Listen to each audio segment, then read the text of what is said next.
Bonjour à tous et bienvenue pour cette nouvelle vidéo sur excelformation.fr. Cette vidéo va nous permettre de commencer une nouvelle série de cours dédiés à la prise en main d'Excel.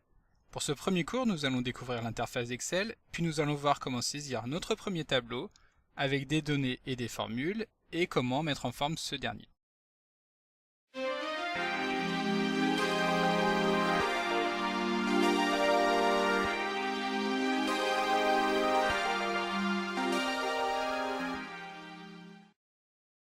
Pour commencer, nous allons passer en revue les différents termes du jargon d'Excel qu'il est bon de maîtriser avant de pouvoir utiliser ce dernier.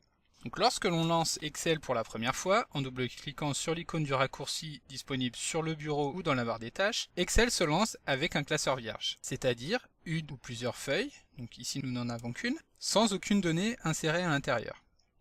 Une feuille de calcul est constituée de nombreuses cellules dont le nombre dépendra de la version d'Excel. Chaque cellule est classée dans une colonne, identifiée par une lettre donc, que nous retrouvons en haut, A, B, C, D, etc. et dans une ligne, donc identifiée cette fois-ci par un numéro 1, 2, 3, 4, 5, etc. Nous pouvons donc simplement identifier une cellule en fonction de ses coordonnées. La première cellule de notre classeur est la cellule A1, juste en dessous nous retrouvons la cellule A2, et donc juste à côté la cellule B2. Dans la partie supérieure de la fenêtre d'Excel, nous retrouvons les différents menus. Depuis la version 2007 d'Excel, les menus sont organisés sous la forme d'un ruban, ce qui permet un accès plus simple aux différentes fonctionnalités. Le ruban est lui-même divisé en plusieurs menus, donc fichier, accueil, menu, insertion, mise en page, etc., dans lesquels nous retrouvons des groupes de boutons qui reprennent les différentes fonctionnalités. Donc, par exemple, dans le menu accueil du ruban, nous retrouvons le groupe presse-papier, police, alignement, nombre, style, cellule et édition. Donc nous n'allons pas nous attarder davantage sur le détail du menu ruban dans cette vidéo, cela fera l'objet d'un cours spécifique. Juste au-dessus du ruban, nous retrouvons la barre d'accès rapide, dans laquelle nous allons pouvoir insérer des raccourcis vers des fonctionnalités les plus utilisées. Par exemple, enregistrer le document, imprimer le document, et donc nous pouvons personnaliser ce menu afin d'y insérer des boutons permettant l'accès aux fonctions que nous utilisons régulièrement. En fonction de votre paramétrage, ce menu peut également se retrouver en dessous du ruban. Donc là, nous allons le laisser au-dessus. Et donc le dernier point essentiel de l'interface d'Excel se situe ici. Il s'agit de la barre des formules. C'est la zone de saisie des informations et c'est ici que nous allons pouvoir saisir nos formules, mais également les textes, les chiffres, les dates, etc. Alors par défaut, Excel est configuré avec l'option modification directe activée, ce qui signifie qu'il est possible de saisir une formule directement depuis la cellule sans avoir besoin de sélectionner la barre des formules. Maintenant que nous avons vu rapidement comment se présente une fenêtre Excel, nous allons voir comment saisir des informations. Alors pour suivre ce tuto dans les meilleures conditions, je vous invite à télécharger le pack de classeurs dont le lien est disponible dans la description de la vidéo et à réaliser les opérations en même temps que moi. N'hésitez pas à mettre la vidéo en pause et à revisionner les passages au besoin. Vous pouvez également m'adresser vos questions dans les commentaires de la vidéo, je me ferai un plaisir d'y répondre. Pour commencer, nous allons sélectionner la première cellule de notre feuille de calcul, donc située sur la première ligne qui porte le numéro 1, et dans la première colonne qui porte donc la lettre A. Il s'agit donc de la cellule A1. Nous allons cliquer dessus pour la sélectionner. Lorsque la cellule est sélectionnée, nous allons pouvoir saisir du contenu dans cette dernière. Pour cela, il va nous suffire de taper, donc par exemple le titre de notre tableau, qui va être vente par région. Donc lorsque nous validons cette saisie en appuyant sur la touche entrée, Excel réalise deux opérations. Tout d'abord, Excel valide la saisie de la cellule. Donc si par exemple nous avions saisi une formule, Excel nous présenterait ici le résultat de cette formule.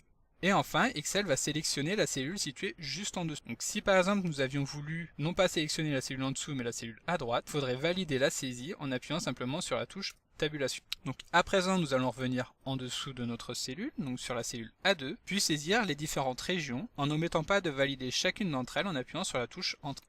Donc nord, sud, est et ouest. Puis nous allons saisir le montant des ventes par région exprimé en euros pour chacune de ces régions, donc en commençant par la cellule B2. Donc la région nord, les ventes s'élèvent à 540 000 euros.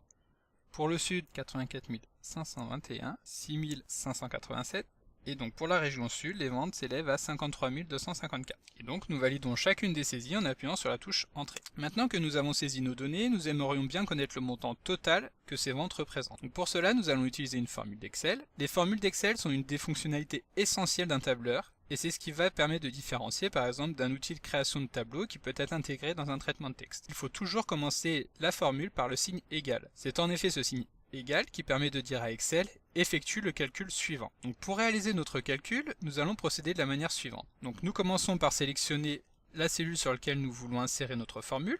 Donc il s'agit ici de la cellule B6 qui est déjà sélectionnée. Puis nous saisissons simplement le signe égal. Et enfin nous pouvons saisir notre formule.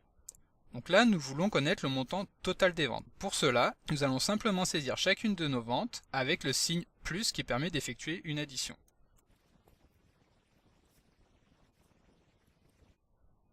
Et pour finir, nous validons la formule en appuyant sur la touche Entrée du clavier. Excel remplace donc automatiquement la formule par le résultat de cette dernière. Imaginons maintenant que les ventes réalisées dans la région Ouest soient non plus de 6 587, mais de 13 000 euros. Pour modifier la valeur d'une cellule, il suffit de cliquer sur cette dernière, puis de saisir le nouveau montant, donc 13 000 euros, et enfin de valider en appuyant sur la touche Entrée du clavier. Donc nous constatons que les ventes de la région Est ont bien été modifiées. En revanche, le montant des ventes totales est à présent erroné. En effet, nous avions inséré le montant total en saisissant les ventes de chaque région directement par leur valeur. Or, la puissance d'un tableur tel qu'Excel réside dans le fait qu'il est possible d'utiliser des références à d'autres cellules directement dans les formules. Donc nous allons ainsi modifier la formule de calcul total en utilisant les références de chaque région. Donc pour commencer, nous allons cliquer à nouveau sur cette cellule, saisir le symbole égal, puis nous cliquons sur la première cellule que nous souhaitons insérer dans notre formule. Donc il s'agit de la cellule B2 qui reprend les ventes de la région Nord. Nous saisissons le symbole plus, puis la seconde cellule, etc. jusqu'à avoir terminé notre formule. Nous constatons qu'Excel insère non plus la valeur de la cellule, comme nous l'avions fait juste au-dessus, mais la coordonnée de cette cellule. Lorsque la saisie de notre formule est terminée, nous la validons en appuyant simplement sur la touche Entrée du clavier.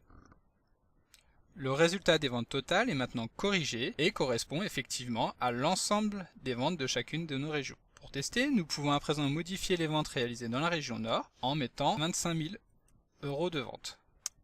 Lorsque nous validons, Excel corrige automatiquement le total. Donc ce premier cours n'a pour objectif que de présenter rapidement le fonctionnement d'Excel. Nous reviendrons bien plus dans le détail sur l'étude des formules dans un prochain cours. Le tableau que nous venons de saisir contient à présent l'ensemble des informations que nous souhaitons présenter. En revanche, nous ne pouvons pas le diffuser sans un minimum de mise en forme. Pour commencer, nous allons mettre en forme le texte de notre titre. Donc pour cela, nous allons sélectionner la cellule contenant notre titre, puis dans le groupe Police du menu Accueil du ruban, nous allons cliquer sur le bouton gras pour mettre notre texte en gras. Nous allons également souligner notre texte en cliquant sur le bouton Souligner. À présent, nous souhaitons insérer des titres à nos colonnes de tableau.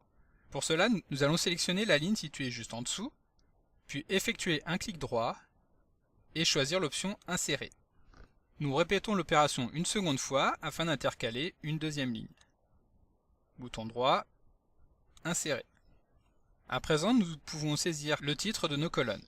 Donc ici, nous allons saisir la région et dans la cellule située juste à droite, le montant des ventes.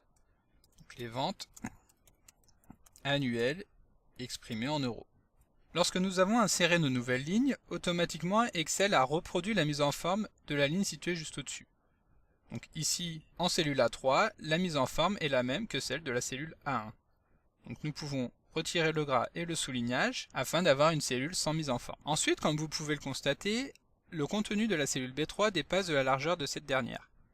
Donc pour élargir la taille de la colonne, nous allons placer le curseur entre l'entête de la colonne B et celui de la colonne C, afin que ce dernier prenne la forme d'une flèche à double sens.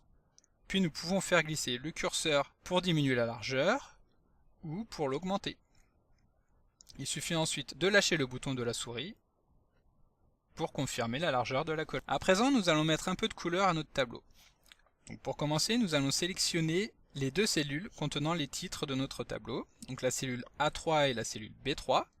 Puis dans le menu déroulant couleur de remplissage, nous allons sélectionner une couleur pour nos cellules. Il suffit de cliquer sur le bouton, pour valider le changement de la couleur de fond. Nous allons répéter l'opération pour la cellule totale, en mettant une couleur plus foncée, puis pour les noms de régions. Donc cette fois-ci, nous allons choisir une couleur plus claire.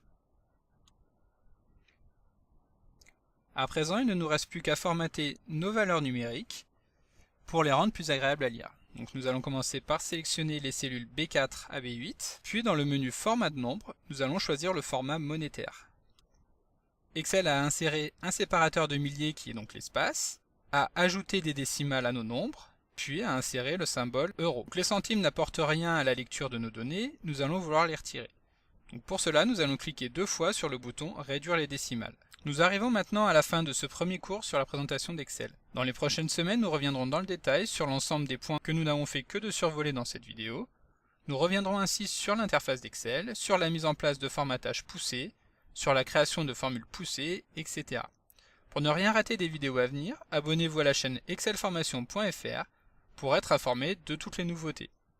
Si vous avez des questions sur le contenu de cette vidéo, n'hésitez pas à les laisser en commentaire. Vous trouverez le lien pour télécharger le fichier dans la description de la vidéo. Et pensez à la liker la vidéo si elle vous a été utile. Merci d'avoir suivi cette vidéo jusqu'au bout et à très bientôt sur excelformation.fr.